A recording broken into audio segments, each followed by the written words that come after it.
So तुम्ही कधी ना कधीतरी कोणाकडून तरी ब्लॉक झालाच असणार आहे आणि हा व्हिडिओ त्याच्यासाठी आहे की जर कुठच्या मुलीने तुम्हाला ब्लॉक केला असेल तर त्यामागचं काय असतं प्रोसेस ते मी सांगणार आहे. सो जेव्हा मी माझ्या एक्सला ब्लॉक करायचे तेव्हा माझं असं असायचं की त्यांनी युद्धपातळीवर जाऊन प्रयत्न करून माझ्याशी कॉन्टॅक्ट करावा, त्याने त्याच्या मित्राचा फोन घ्यावा, त्याने त्याच्या घरातल्यांचा फोन घ्यावा आणि मला कॉन्टॅक्ट करावा की अरे तू ब्लॉक का केलंस, काय झालं, मला तुझ्याशी बोलायचं आहे ना, हे असं तसं सगळं होतं.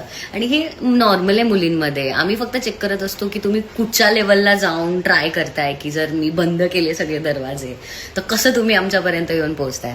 सो ते ब्लॉक असं पेपरवालं एक छोटूसा दरवाजा असतो, एक असं वालं ब्लॉक असतं, ते पूर्ण असं ब्लॉक नसतं अनलेस तुम्ही काय भंगार हरकत नाही करत आहात तोपर्यंत आणि प्रॉपरली ब्लॉक नाही झालं. जे क्यूटवाले रिलेशनशिपवालं असतं ते नॉर्मल तो काग. आणि जर मुलीने तुम्हाला व्हॉट्सअपमधून ब्लॉक केलं, इन्स्टामधून ब्लॉक केलं, फोन मेसेजेसमधून ब्लॉक केलं, तर किती साऱ्या गोष्टी आहेत.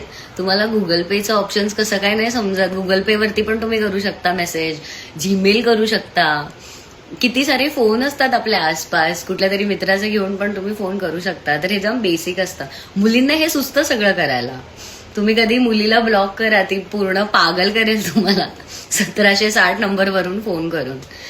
तर हे ऑप्शन्स का नाही सुचत तुम्हाला. मुलींचं जास्ती त्यांच्या पप्पांच्या सोबत पटत नसतं, तर मोस्टली ते शोधत असतात सेम रिलेशन त्यांच्या पार्टनर सोबत. बघत असतात ते की असं पॅम्परिंग आम्हाला आमच्या पार्टनरकडून भेटलं पाहिजे. आणि ठीक आहे, जर रिअश्युरन्स पाहिजे असेल मुलीला तर ते देण्यात काहीच हरकत नाहीये. एक वाक्य दिवसातून बोलण्यामध्ये काहीच हरकत नाहीये. हे खूप बेसिक गोष्ट आहे आणि तुम्ही हे असं वर्क करून तुमचे रिलेशन पण छान करू शकता. म्हणजे मी सगळ्यांना रिलेशनशिप ॲडवाईस देते, माझे स्वतःचे लागलेले आहेत.